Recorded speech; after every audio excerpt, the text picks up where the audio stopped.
at the BC Parliament. I'm going to join the tour. So he said it's okay to record. So I'm going to record whatever he's going to speak. I talk less, not take less. Okay, folks, we are going to try to just be aware of that while they're doing their work. Pictures on the tour are 100% allowed and 100% encouraged. You can record me talking for the entire tour if you like. That is totally fine. Make sure you stick with the tour the entire time. The building is closed right now, so if you wander off to a room far away, you might get some staff come up and talk to you. So just be aware of that. My name is Declan, as I said. Before I begin, I would like to acknowledge that this building, the precinct that surrounds it, and the surrounding areas stand on the traditional territories of the Lekwungen-speaking peoples. Today, we recognize them as the Songhees and Esquimalt nations, on whose traditional territories we live, we learn, and we do our work every day. So, the room we are in right now is called the Lower Rotunda. This was meant by the architect of the building, Francis Rattenbury, to kind of be a central hub where citizens could get to any area of the building that they need to go. Any mini street that they need to get to, they could easily access it through this room. As you can see, there are 3 hallways where you can go to any point of the building.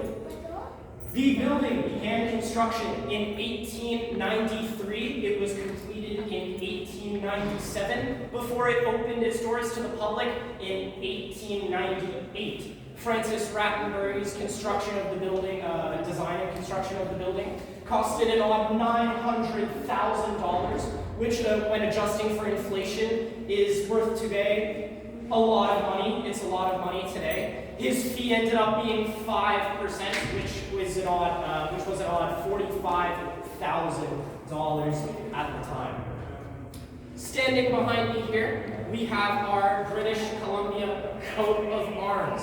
At the bottom there is a little phrase in Latin. Does anybody here speak Latin or know any Latin? No, I don't either. But I do know what it means. It means splendor without diminishment. This is our provincial motto, and it speaks to the natural beauty of our province of British Columbia. Right above there is our provincial shield of arms. It has a setting sun at the bottom, and this is to highlight the fact that British Columbia is the westernmost province in Canada, and therefore, of course, the sun sets on us last.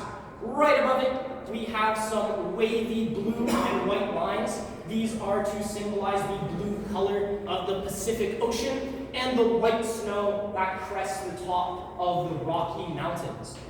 Above there, we have a Union flag with a crown in the middle, and way at the top there we have a lion sitting on top of a crown. That is actually the royal crest up there, and the crown along with that crest at the top symbolizes Canada and British Columbia's relationship with the UK monarchy.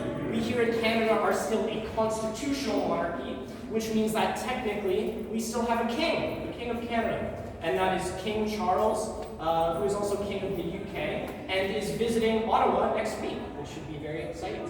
Right below that crown is a knight's helmet, which is a symbol of sovereignty and also strength.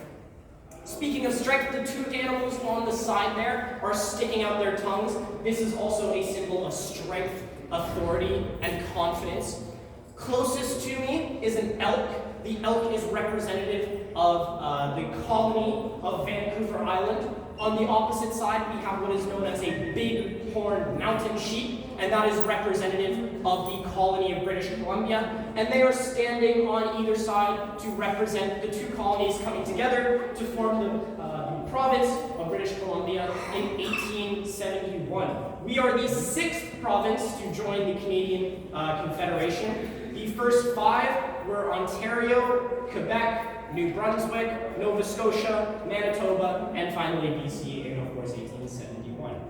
Just next to our coat of arms here, we have an orange shirt display. Is anyone in the room familiar with the history of residential schools in Canada?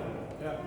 I see some yeses. I see a lot of yeses. So, residential schools were a system that was employed by the government of forced assimilation of the indigenous groups that make up several communities across Canada. And at these schools, there were around 150,000 children who attended. And when they attended these schools, they went through all sorts of horrible abuse. And we have this shirt here as one reminder to keep ourselves informed of that fact, and also to honor the victims and survivors of residential schools, as this is a very present issue. The trauma that many victims of residential schools go through is intergenerational. They carry it through generations. The orange color of the shirt comes from Miss Phyllis Webstad. She attended residential school when she was a child, and when she got there on her first day, she had a brand new orange shirt that was actually taken away from her. So we have this orange shirt to symbolize that holiday in September, Orange Shirt Day. The display did not always used to be here. In 2022, it was unveiled by our speaker, the Honorable Raj Chauhan.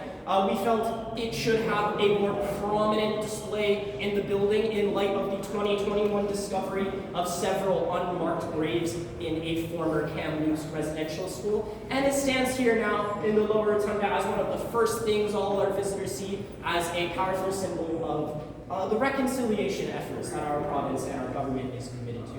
Another symbol of those efforts for reconciliation stand right behind you there. In the 1Milllion language, Shwetitoskal means a safe place to cross the river. The Crown's representative provincially in British Columbia. The federal equivalent would be the Governor General in Ottawa. So Mr. Point painted, he also carved this canoe, he rowed it through the inner harbor, he brought it up the steps of Parliament, and he gifted it to the people of British Columbia, where it stands here today. Has anybody here ever been to Cultus Lake in Chilliwack? One person, two people, three people, couple people. So there is a legend of Cultus Lake of a sea monster that inhabits it, known as Schlackham, and the paintings on this are pretty frightening. You can also see Mr. Point's family crest along the side of the canoe. The glass platform underneath the canoe is not just there to look cool, it's actually to protect the Italian mosaic underneath, which is a mosaic in the building that's particularly vulnerable to getting damaged. So we had to put that platform there, and it turns out to be a pretty cool place to put the canoe. One thing I did forget to mention, if any of you folks, or maybe I did mention it, but I just want to reinforce it. If any of you folks want to take pictures at any point, please feel free to take as many pictures as you like of the canoe before we move on. Does anyone have any questions about the lower rotunda paintings? Well, what's really cool about them is they were made in 1935, and they weren't. Yeah, the flower, I'm just skipping over it for time's sake. Look, that's our provincial flower. Yeah. It's called a dogwood. It's indigenous to British Columbia. Whole history of England. So, any other quick questions?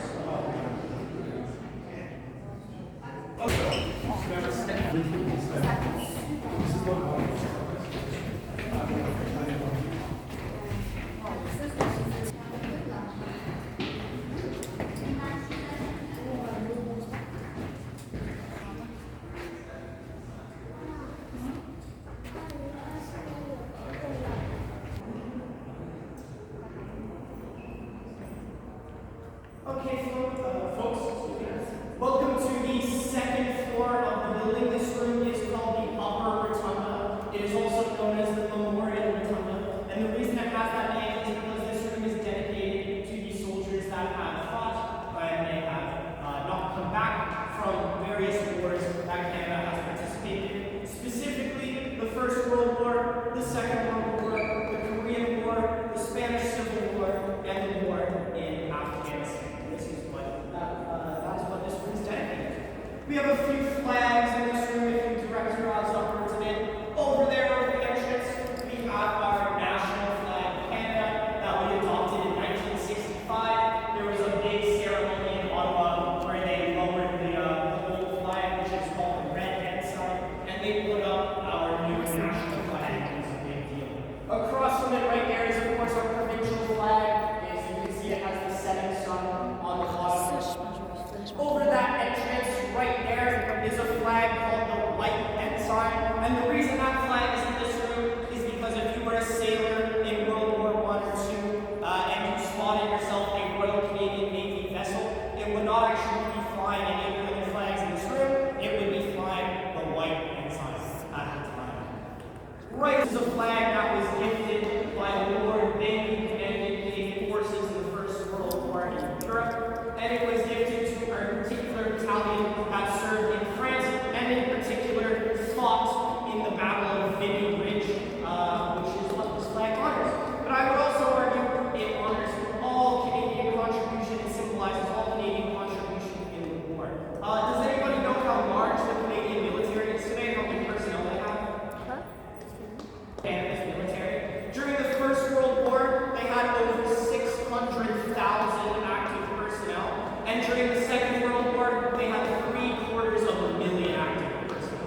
So I think that really visualizes Canada's contributions that they made in those conflicts. If you direct your eyes even further up to the ceiling, we have some really cool looking paintings on the ceiling here, and they all have in common people working. But what's important about the people working in these paintings is that they're all working in industries that are historically important to British Columbia. We have agriculture, fishing, forestry with the guy who makes the lumberjack work, and mining with the two guys panning for gold. Coming back down a little bit, we have gold all over the walls here. Does anybody think the gold in here is real? It's gold plated? Sort of. It's gilded with gold leaf, so it is all real gold. However, I don't recommend trying to scrape any of it off. You'll probably get in trouble with our staff. Coming back down to the ground level here, we have these ceremonial entries, which are these big doors over here. These doors right here are usually only reserved for important dignitaries or other important heads of state that might be visiting our province. For example, the king would make his way through these doors as the king is Canada's head of state. Mark Carney is Canada's head of government. Some important people have had the right to use these doors, but chose not to, mainly due to their age. I think the coolest ones are Queen Elizabeth II on her second and third visits to Victoria did not use these doors, and also the Emperor and Empress of Japan, when they came here, they did not use these doors, mainly due to their age. There's 44 steps, and their way through these doors and then started chanting and protesting. In the 1990s, there was the protesters there, and it was all very dramatic as accommodations to the First World War, which was really interesting. I highly recommend reading all of these. They're super interesting. I love reading about Canadian military history, and this room is just super interesting.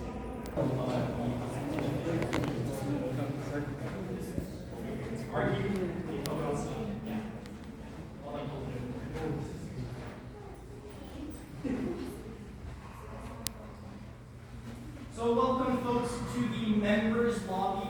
If one of those aforementioned important dignitaries, or for example the Lieutenant Governor, were to make their way up the ceremonial entrance stairs through the entrance, they would come through this room to get to the Speaker's chair, which is the big chamber. This is where all of the parliamentary business gets done. The three most important functions of our government is making new laws, approving finances such as the budget or levying new taxes, and also the opportunity for the opposition to scrutinize and choose swords lengths apart. But they're not quite that far apart anymore because we have so many desks in there now.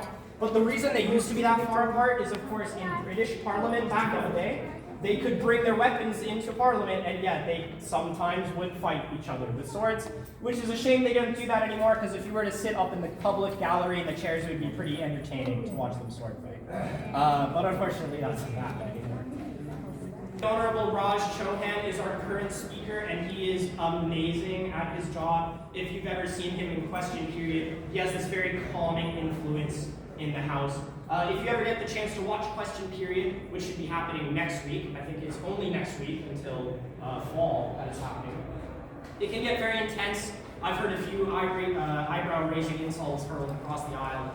It can be very entertaining sometimes, and you can also watch it online. If you bring your eyes up a little bit, you can see TV screens and little holes with cameras poking out of them in the walls. These are run by the folks at Hansard Broadcasting, who are extremely important to running our democracy because they record all of the sessions of the Legislative Assembly. If someone needed, for whatever reason, maybe legal business, a piece of information from a previous day's session, they would hit up the guys at Hansard Broadcasting to get a transcript from that session. Hansard has a little position right above us in the public gallery where they have someone typing away at a computer, they have loads of buttons, they're banging on their desks, the whole office starts to like vibrate and shake. It can get pretty crazy. Right in front of us here, we have the Legislative Brass Bar. If you're not a member of the Assembly, and you're invited to speak in front of the Assembly. So for example, when the Tsawwassen chief, Kim Baird, came here to speak about the Tsawwassen Treaty, which was an important treaty in our province, she addressed the members from behind that bar right there. Right in front of the bar is the parliamentary mace, which looks really cool. It is plated with 24 karat gold. It is not made of solid gold, unfortunately. Back in the days of the British Parliament, before Canada existed as a sovereign country, that mace would have indeed been used as a weapon to defend members of the government. But today, yeah, it would bash you if you tried anything. But today, it only serves as a ceremonial purpose. So the sergeant-at-arms will bring the mace into the chamber. They put it on the clerk's desk. The clerk is responsible for running the day-to-days of the government, and that kind of represents that the monarch gives their permission and that the chamber has been carved into the walls, running along the tops of the columns there. What's very interesting about these faces is we're not entirely sure why they are there. There's a couple popular theories that seem to have a bit more truth to them. One of which is that the architect Francis Rattenbury intended for these to depict famous philosophers whose presence in the chamber might lend their wisdom to the members while they conduct their business. Another is that they're just anonymous representatives of the people who supervise the assembly during their day-to-day business. Okay guys, we're going to move back downstairs, down this stairwell right here. Go up.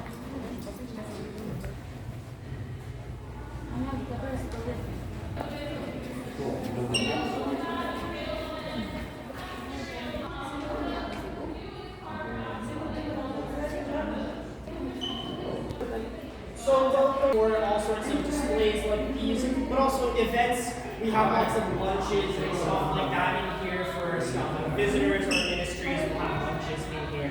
But back in the day, this actually used to be a ministry office. So instead of all these displays and stuff in here, you can imagine a bunch of desks with a bunch of busy looking people at typewriters. It revealed that 65.8% of men were in favor of giving some women the vote. And 1917 is when that was finally enacted into law. The first female MLA elected after this change in 1918 was Mary Ellen Smith, who is pictured right there. She is also pictured right here. As you can see, she is the very first, as she is the only stylish hat in a sea of suits and mustaches. She is also the first cabinet minister in the history of the British Empire, which is pretty significant because at the time, the empire stretched from right to Vancouver Island all the way down to New Zealand in Oceania. There are some other pretty brilliant trailblazing women on this wall. Another one is Nancy Hodges up here, who was the first speaker in the Commonwealth. And another one, kind of down there a little more, would be Kim Campbell, who served as an MLA in this building in the 1980s, but she also was our first female prime minister as well, which is pretty cool. Any questions about the wall right here or women getting Queen Victoria, and this piece of stained glass you see at the end of the hall here is actually dedicated to Queen Victoria, for whom our city is named after. So this window is called the Diamond Jubilee window, and that is because it commemorates the 60th year of the reign of Queen Victoria. As you can see, there is a little 1836 1867 down here, and a little 1897 right here. Can you guys notice anything different about the coat of arms at the top there? Yes, sir. Of the famous saying that the sun never sets on the British Empire. So it's a little unintentionally tongue-in-cheek that the artist put the setting sun on top of the Union flag. The stained glass decorator in this room is Queen Elizabeth, and that piece of stained glass on the opposite side of the room is also dedicated to her. We'll make our way down the reign of Queen Elizabeth II. As you can see, there is a 50 right here on a nice maple leaf, and there's an ER right above that. That stands for Elizabeth Regina, or in English, Queen Elizabeth. There's another coat of arms that has, the bighorn mountain sheep is not sticking out its tongue like we have in the lower rotunda. On the very top there, we have a flag called the Queen's Colors. When the Queen visited Canada, that is the flag they would use to represent the monarchy, that flag up there. As you can see, it has a little E with a crown above it for Elizabeth. It has some maple leaves on the bottom, and all sorts of symbols of the UK monarchy, like the Irish harp, the fleur-de-lis, and the English lions. Stellar's J. Another provincial animal is the salmon in the bottom left there. It is our provincial fish, and they are absolutely delicious if you've ever eaten one. They're really good eating. And the other animals on here are also representative of the ecosystems of British Columbia. We have otters, bears, bald eagles. It's our provincial mineral. Yes, sir. How much do you think it would cost nowadays to rebuild the whole building? The whole building? Yeah. In the 70s, renovations cost about 40 million. So to rebuild the whole thing, I would personally wager that it would go north of 100 million. Probably. Yes. That was the flag for Queen Elizabeth, but is there now a flag for King Charles? Yeah, they have a new one. It's called the King's Colors. I haven't seen it yet. I'm sure if you watch the live stream of him visiting in Ottawa, you will see it for sure if you look up that live stream, because they always fly it when the monarch is in Canada. That's the only time they fly it. Yeah. So if they're back in the UK, you probably wouldn't see this flag flown, most likely. It's only when they're in Canada. Any other questions, guys? The most important stop, it's the gift shop. If you guys would like to hit the gift shop on the way out, you can use my name, Declan, for a little discount on anything you might want to grab on the way out of the building today. Are we using the exit bar? No?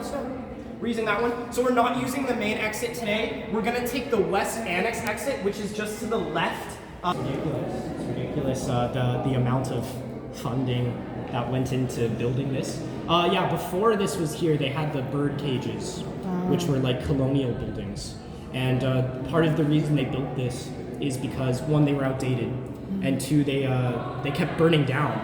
We are not allowed to come, to attend that, if there is a meeting. If there's a meeting, you are during certain times.